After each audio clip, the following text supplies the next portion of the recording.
Eleanor Vance had decided, with the quiet finality of a closing door, that she would ruin her own life before she allowed another to do it for her. It was a small, cold comfort, a single flickering candle in the vast, echoing darkness of her future. Tonight, at the Duchess of Pemberley's annual ball, she would do something unforgivable. Something that would make her unmarriageable, a pariah, a ghost to be whispered about but never seen. It was a better fate than the one her father had arranged. Her reflection in the gilded mirror of the retiring room was a stranger's. A pale face, eyes the color of a winter sky, framed by hair that refused to hold a fashionable curl. She wore a gown of pale blue silk, a hand-me-down from a more fortunate cousin, its fabric whispering of dances and flirtations she had never known. At 23, she was firmly on the shelf, a forgotten book gathering dust. Until now. Now she was a commodity, the last remaining asset of a family drowning in debt. Her father, a man whose kindness had been eroded by desperation, had made the arrangement last week. His words had fallen like stones into the frozen pond of her resignation. Lord Ashworth, a man twice her age, with a wet mouth and eyes that stripped a woman of her dignity from across a room. He would pay their debts. He would save their name. In return, he would own her. A tremor ran through her hands, and she tightened her grip on the reticule hanging from her wrist. Inside, nestled beside a lace handkerchief, was a small flask of her father's cheapest brandy. It was the cornerstone of her plan, a desperate, clumsy tool for a desperate, clumsy rebellion. She would make a scene, a drunken, hysterical scene. Society would be appalled. Lord Ashworth would be horrified. Her father would be furious. But she would be free. It was a scorched earth sort of freedom, but it was the only kind left to her. She stepped back into the ballroom, the heat and noise a physical assault. Hundreds of candles blazed in crystal chandeliers, casting a brilliant, unforgiving light on the swirling dancers. The air was thick with the scent of beeswax, perfume, and wilting hopes. Laughter died like a candle running out of air whenever she passed. She was Lady Eleanor Vance, the spinster, the bargain bin bride. She could feel their pity, their condescension, like a suffocating shroud. She found a secluded alcove behind a wilting potted palm, the perfect vantage point for her impending social suicide. Her heart hammered against her ribs, a frantic bird trapped in a cage. This was it, the precipice. She had only to take that final step. Her fingers fumbled with the clasp of her reticule, searching for the cold, hard courage of the flask. But then, a change rippled through the room. It was not a sound, but a sudden absence of it. The music faltered. Laughter caught in throats. The sea of dancers parted as if commanded by an unseen force. Eleanor peered around the palm frond, her own desperate plan forgotten. He stood in the grand archway, a figure carved from shadow and ice. Alistair Beaumont, the Duke of Blackwood. He was a man spoken of in hushed, fearful tones. The Iron Duke. Impossibly wealthy, ruthlessly powerful, and utterly unreadable. He never attended such frivolous events. His presence here was as shocking as snow in July. He was dressed in stark, unforgiving black, a stark contrast to the colourful silks and satins of the other gentlemen. His face was all sharp angles and severe lines, his dark hair untouched by powder.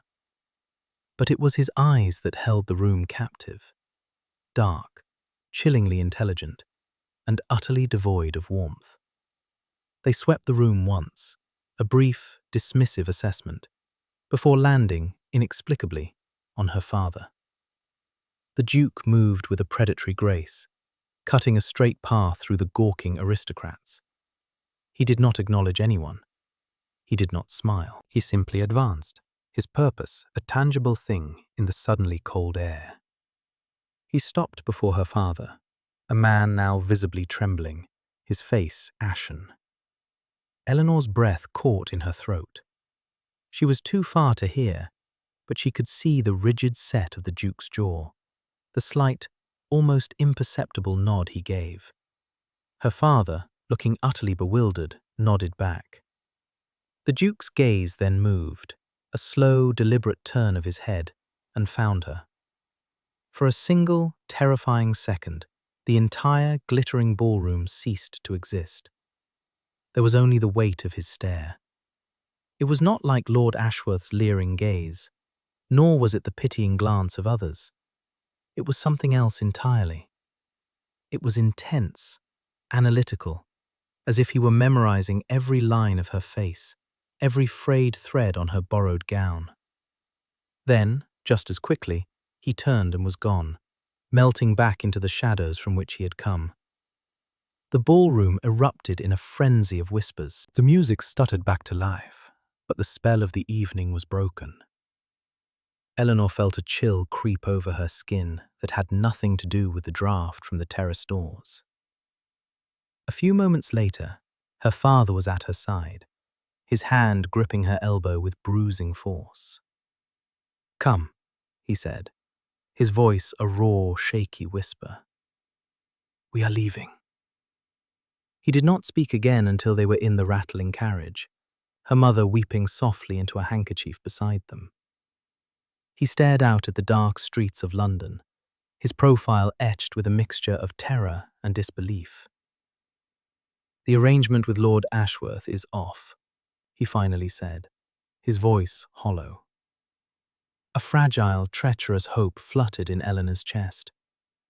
Had her silent prayers been answered? Had some divine intervention saved her? "The Duke of Blackwood," her father continued, the name tasting like ash in his mouth. "He has offered to settle all our debts, every last one." Her mother let out a small gasp. "Baron, what does he want in return?" Her father turned his gaze from the window to Eleanor. His eyes were filled with a terrible, bleak finality. "He wants your hand in marriage." The hope in Eleanor's chest died, instantly and violently. A cold dread, far worse than anything she had felt for Lord Ashworth, washed over her. The Iron Duke, a man who did not speak, did not smile, did not feel. She had not been saved. She had been sold to a higher bidder. The flask in her reticule felt impossibly heavy, a monument to a rebellion that had never even begun. The wedding was a swift, bloodless affair. It took place in a cold, echoing chapel with only her parents and the Duke's solicitor as witnesses. The Duke stood beside her, a silent statue in dark grey. He did not look at her. His vows were spoken in a low, toneless voice, a contractual obligation met. When he slid the plain gold band onto her finger, his touch was cold and impersonal, the briefest brush of skin against skin. There was no kiss. There was no celebration. She was now the Duchess of Blackwood, a title that felt as alien and ill-fitting as the heavy silk of her new gown. Blackwood Manor was less a home than a monument to solitude. It was a vast, Gothic structure of grey stone that seemed to consume the light. Inside, cavernous rooms were filled with furniture, shrouded in white dust cloths. The silence was absolute, broken only by the ticking of a grandfather clock in the main hall, and the soft, ghostly footsteps of the skeletal staff. Her husband was a phantom. He had installed her in a suite of rooms in the East Wing, far from his own in the West. They saw each other only at dinner, a torturous ritual conducted in a dining hall that could have seated 50. They sat at opposite ends of a long, polished mahogany table, the distance between them a vast, unbridgeable chasm. He never spoke. He would eat with a disciplined, mechanical precision, his eyes fixed on some point beyond her shoulder. Eleanor found she could not swallow past the lump of anxiety in her throat. She would push the food around her plate until the silent butler came to clear it away. Her days fell into a monotonous, suffocating rhythm. She would wake, dress, and wander the cold, silent halls of her prison. She had brought with her only two personal possessions: a small collection of books and her sketchbook. The books were her escape, the sketchbook her solace. She had always found a quiet joy in drawing, particularly in the intricate, delicate details of flowers and plants. Here, in the manicured but lifeless gardens of Blackwood Manor, she would sit for hours, trying to capture the fragile beauty of a rose or the stubborn tenacity of ivy clinging to a stone wall. It was the only thing that made her feel real. One afternoon, a week into her new life, she left her sketchbook on a garden bench. She didn't realize it was missing until the next morning, and a cold panic seized her. That book contained the only part of her that was truly her own. To have him find it, to have his cold, dismissive eyes scan her private, foolish drawings, felt like a violation. She searched the gardens frantically, but it was gone. She dreaded dinner that evening more than ever, certain he would mention it, perhaps with a cruel, cutting remark about her childish pastime. But he said nothing. He was as silent and remote as ever. The sketchbook, it seemed, had simply vanished. 2 weeks later, a young footman approached her as she was taking her morning constitutional in the garden. He bowed stiffly. "His Grace requests your presence, Your Grace," he mumbled, his eyes fixed on the gravel path. Her heart began to pound. It was the first time he had ever requested her presence for anything. She followed the footman through the labyrinthine corridors to a part of the estate she had not yet explored. He stopped before a heavy oak door and, with another bow, departed, leaving her alone. Her hand trembled as she reached for the iron handle. What could you want? To finally tell her the terms of her imprisonment? To outline her duties as the Duchess he had purchased? She pushed the door open and stepped inside. The air was warm and humid, thick with the scent of damp earth and living things. Sunlight streamed through a ceiling made entirely of glass panes, illuminating a space filled with green. It was a conservatory. But it was not just any conservatory. It was filled with tables and shelves, all laden with potted plants. There were orchids with petals like painted silk, ferns with delicate feathery fronds, and flowering vines she had only ever seen in illustrations.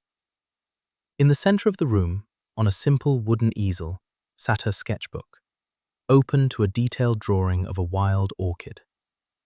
Beside it, on a small table, was a brand new set of drawing pencils and fine, creamy paper. Eleanor stood frozen in the doorway, her mind struggling to comprehend what she was seeing. There was no note, no explanation. Just this silent, overwhelming gesture.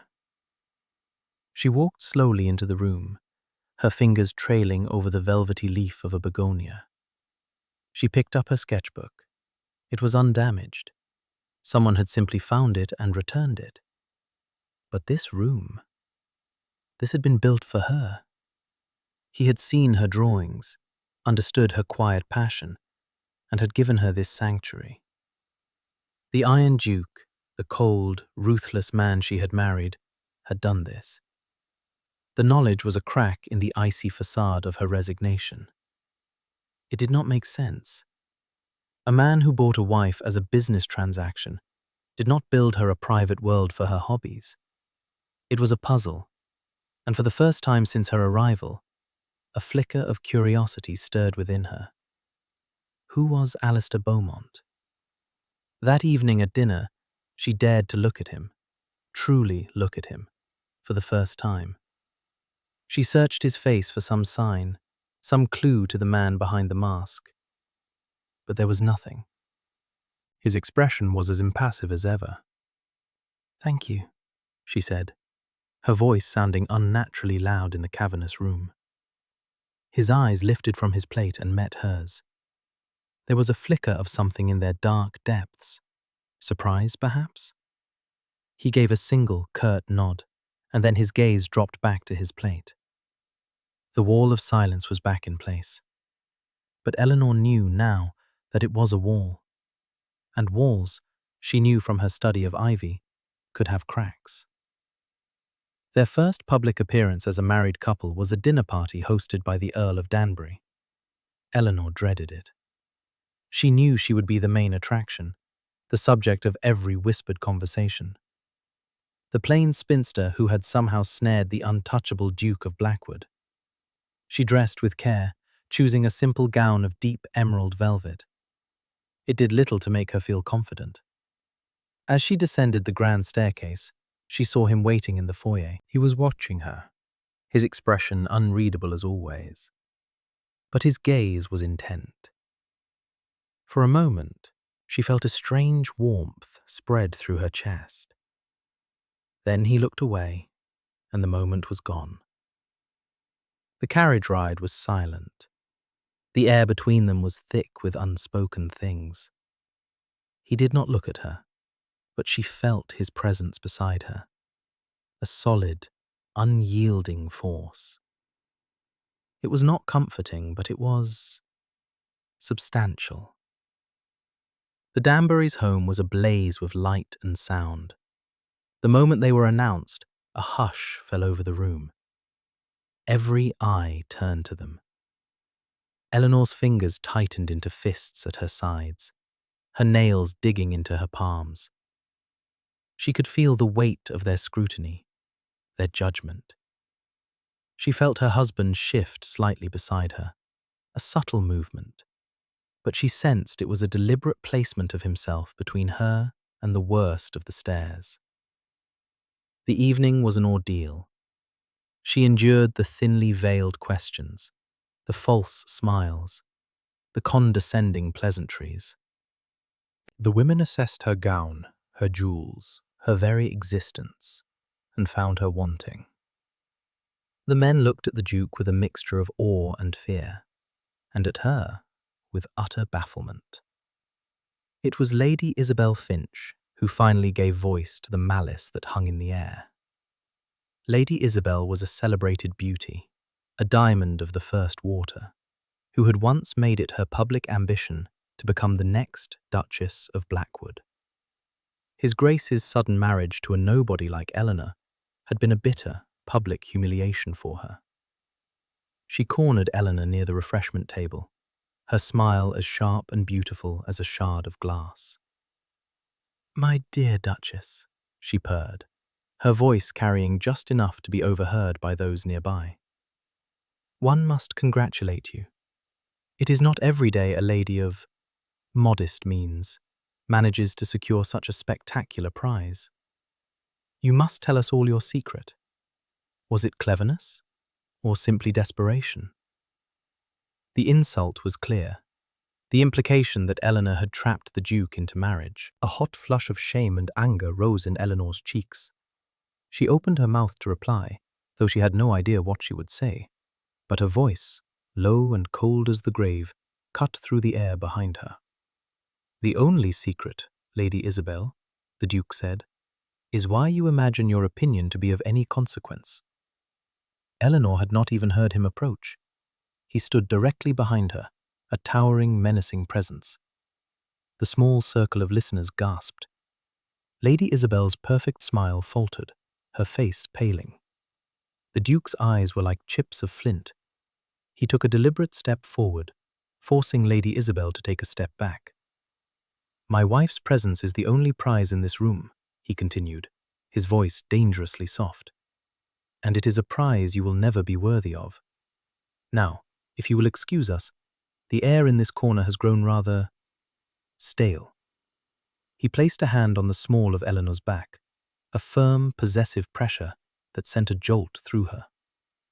He guided her away from the stunned silence of the crowd, leaving Lady Isabel standing there, utterly humiliated. He did not release her until they were in a deserted corridor.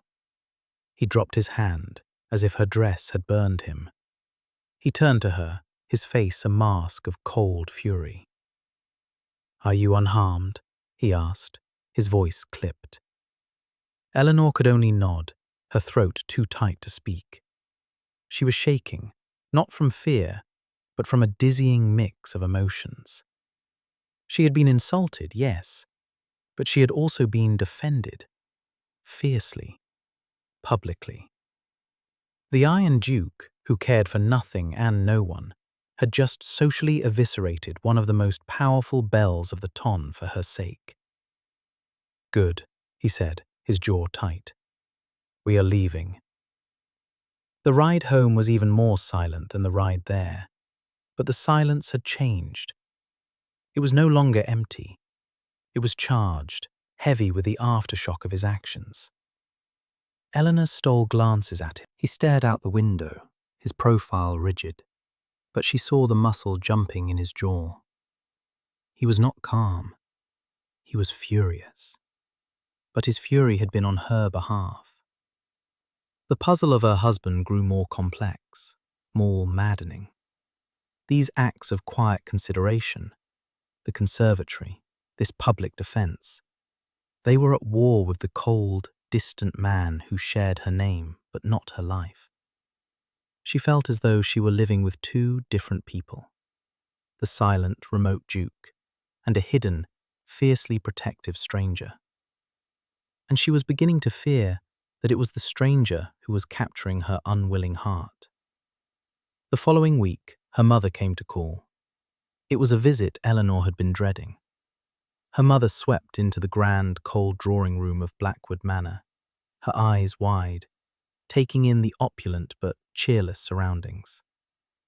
"Oh, my dear," she began, her voice a fretful whisper as soon as the maid had closed the door. "This house, it is so vast. Are you well? You look pale." "I am perfectly well, Mama," Eleanor replied, her voice stiffer than she intended.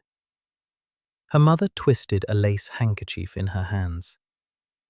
"The Duke. We hear such stories. They say what he did to poor Isabel Finch at the Danbury party was monstrous. He has ruined her season. Her family is mortified." "Lady Isabel was insulting," Eleanor said quietly. "He was defending my honor." "Yes, but so brutally," her mother fretted. "Eleanor, you must be careful. A man like that, he is not a gentleman.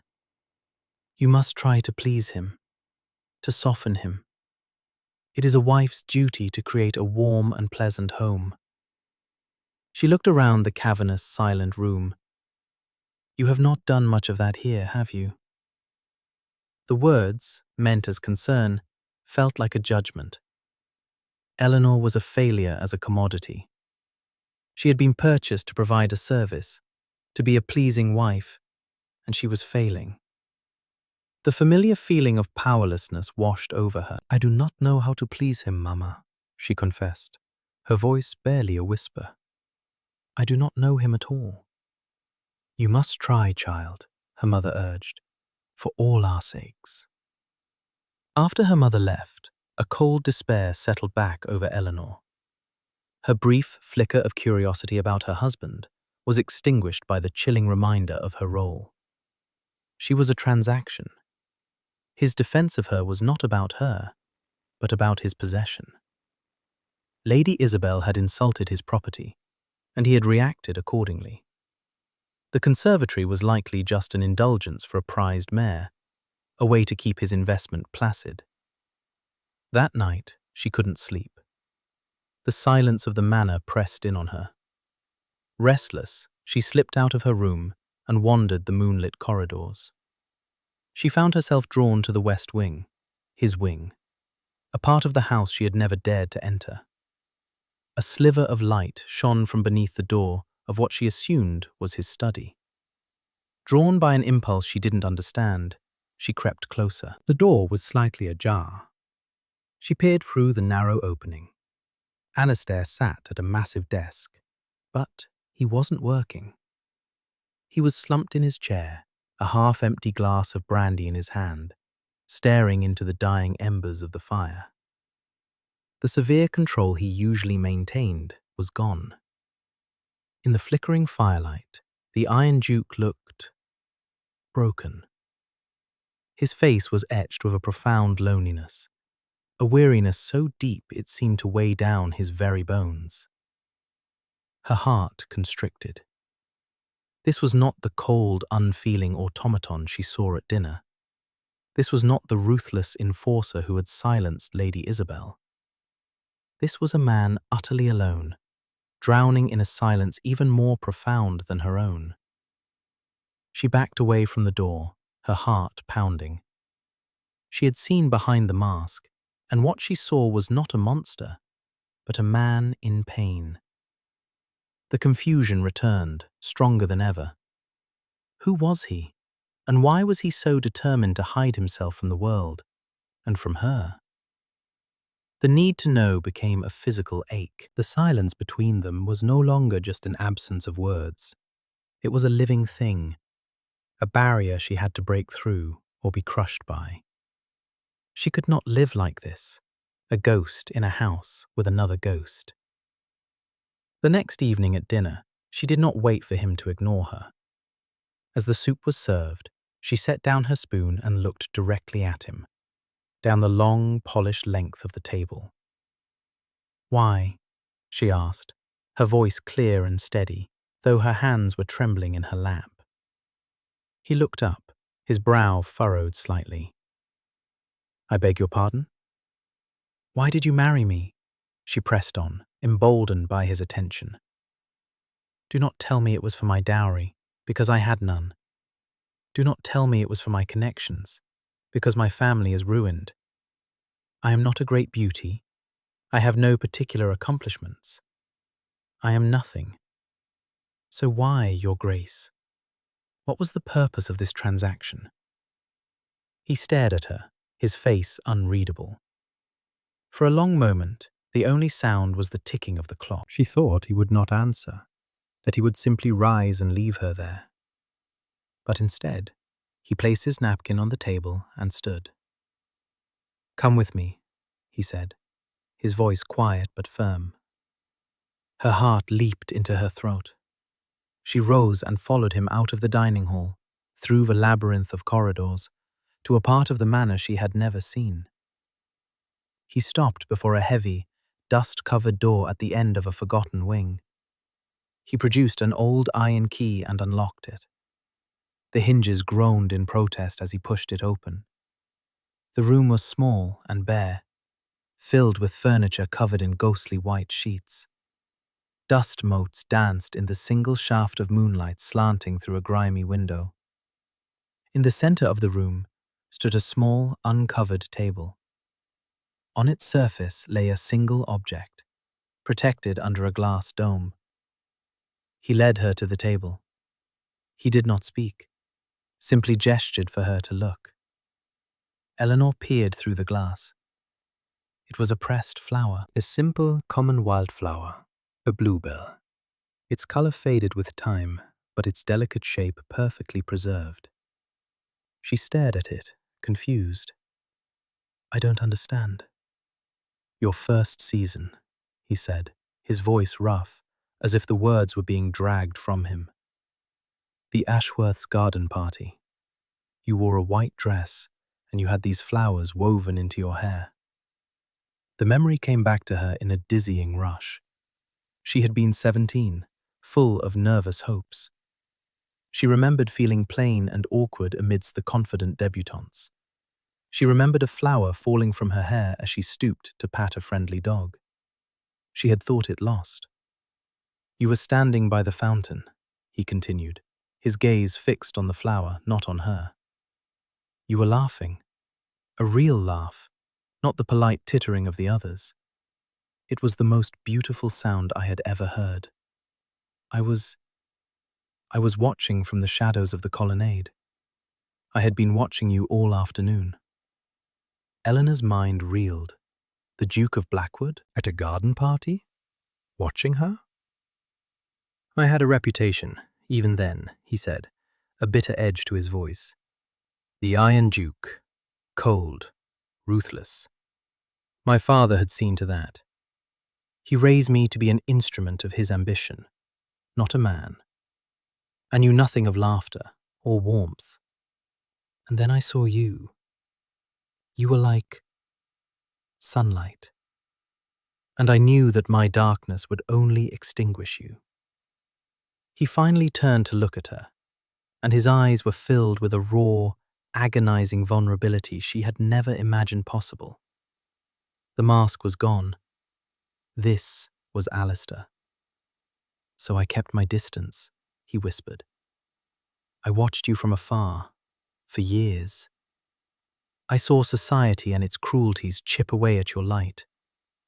I saw them dismiss you, overlook you. I saw you begin to believe you were invisible.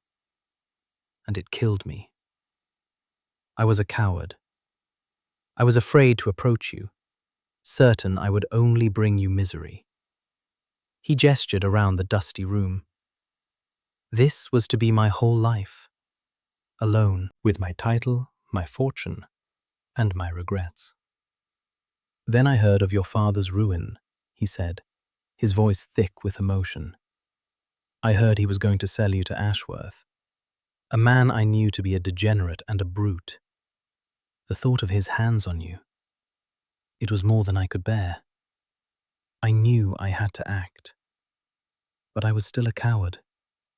I didn't know how to court you, how to speak of feelings. I only knew how to command, to transact. So I made your father an offer he couldn't refuse.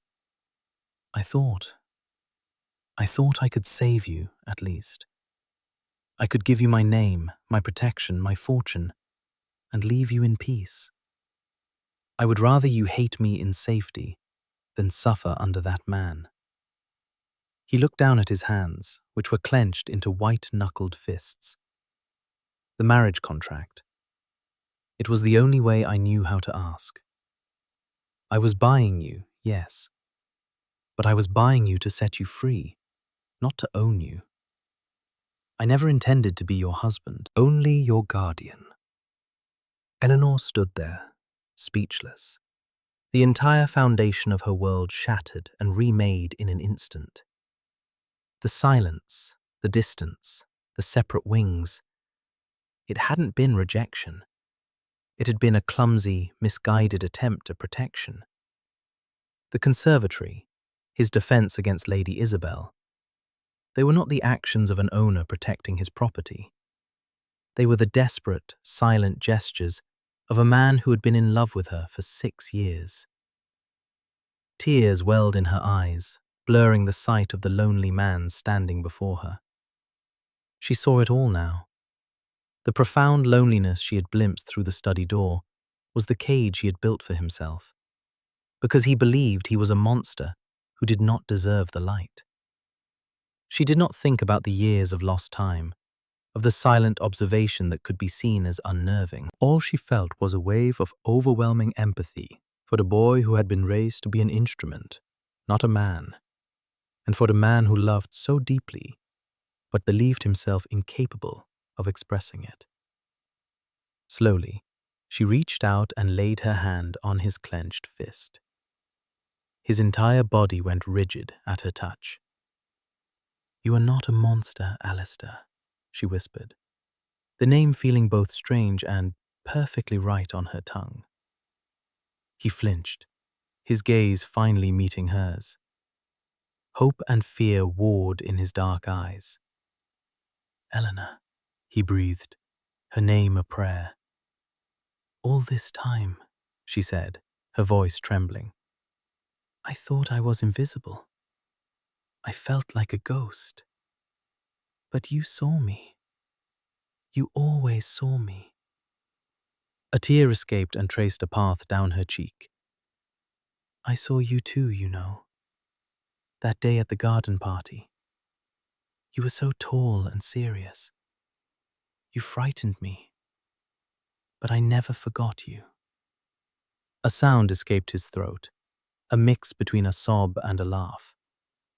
The tension in his hand eased, and his fingers tentatively intertwined with hers. His touch was no longer cold. It was warm, strong, and shaking slightly. Is it too late?" he asked, his voice raw with a decade of unspoken hope. Eleanor looked at his face, at the man who had loved her from the shadows, who had built her a sanctuary for her art, who had defended her honor with brutal efficiency, and who had married her just to save her from a fate he deemed unworthy. She saw not the Iron Duke, but her Alistair. She shook her head, a slow, deliberate movement. "No," she whispered. "It is not too late."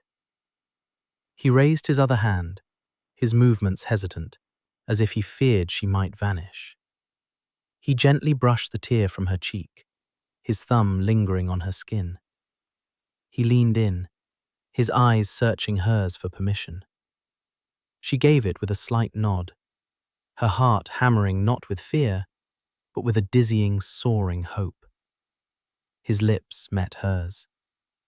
It was not a kiss of passion or demand, but one of profound, reverent tenderness. It was a question and an answer, a promise and a prayer.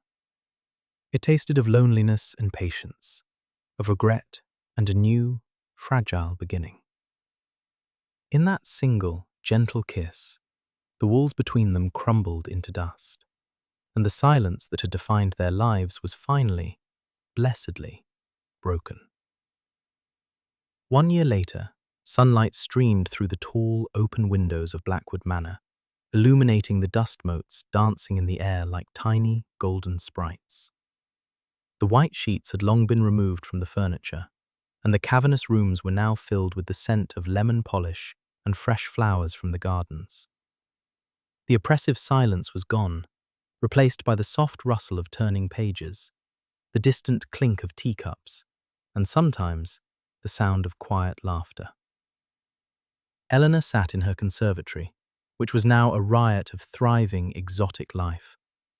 Her sketchbook lay open in her lap, but she was not drawing. She was watching her husband, who sat in a comfortable wicker chair opposite her, reading aloud from a book of poetry. Alistair was a changed man. The harsh lines of his face had softened, and the guarded, haunted look in his eyes had been replaced by a warm, steady light, especially when he looked at her. He was still a man of few words, but his silence was different now. It was a comfortable, shared silence, born of understanding, not distance. He smiled often, small, private smiles meant only for her. He paused in his reading and looked up, catching her gaze. "What is it?" he asked, his voice a low, pleasant rumble. "I was just thinking," she said, a soft smile playing on her lips. "This house is finally a home." He closed the book, setting it aside. He reached across the small space between them and took her hand, his fingers lacing through hers. "You made it a home, Eleanor," he said simply. "You brought the sunlight back." It had not been an easy year. Learning to know one another after years of silence and misunderstanding was a delicate, hesitant dance. There were moments of awkwardness, of shy confessions and fumbled attempts at affection. They had to learn how to talk, how to share the small, mundane details of a life together. But beneath it all was the unshakable foundation of his long-held devotion and her growing, deepening love. She had brought life back, not just to the house, but to him. And he, in turn, had given her something she never thought she would have, a place where she was not only seen, but cherished. Her art flourished. Her laughter, the sound he had first fallen in love with, was now a common music in the halls of Blackwood Manor. He brought her hand to his lips and pressed a gentle kiss to her knuckles. "I often wonder," he said quietly, his eyes serious. "If you can ever forgive me for the way I began this, for the fear and loneliness I caused you." Eleanor squeezed his hand. "There is nothing to forgive, Alistair. You were a man doing the only thing he knew how to do to protect someone he loved. It was a clumsy beginning, but I wouldn't change it. It brought me here. It brought me to you." She knew that their story was an unusual one, a romance written in silence and secrets. But it was theirs. She had started her journey believing her only choice was what kind of ruin she would inhabit. She had been resigned to a life of invisibility, a pale watercolor fading in the sun. But Alistair, the cold, silent Duke, had seen her in vibrant color all along. He had waited, patiently and foolishly in the shadows, until he could finally step into the light with her. It was never too late to begin again, and their beginning, born from a desperate proposition, had blossomed into a love more real and steadfast than any fairy tale.